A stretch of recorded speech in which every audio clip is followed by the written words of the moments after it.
Pasintabi po, mapanghing amoy sa paradahan ng tricycle na malapit sa palengke ng Mangaldan, Pangasinan, inirereklamo ng mismo mga driver at pasahero nito. Sundan sa report ni Joan Punsoy. Hindi na raw makayanan ng mga tricycle driver na nakaparada sa barangay Alitaya Toda ng Mangaldan, Pangasinan ang mapanghing amoy sa kanilang paradahan. Pero yeso talaga. O siyempre, makakaamoy ka ng mapanghi. Hindi matitis yung panghi. Apektado rin ang mga mananakay. Panghinang lalaki, mga lasing, ganun. Oo, nakakainis talaga.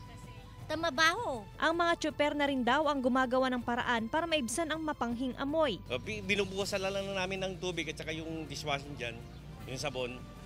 O, sarili namin pera yun. Di kalayuan o walking distance lamang nga itong mga palikuran nga ng palengke mula nga sa paradahan ng mga tricycle. Pero itong palikuran, meron lamang operational hours nga mula alas 9 ng umaga hanggang alas 6 ng gabi.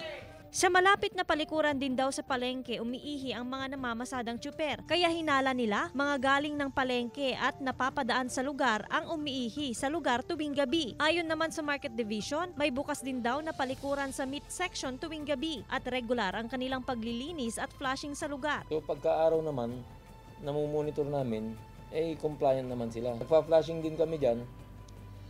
Kasama yung mga janitors namin.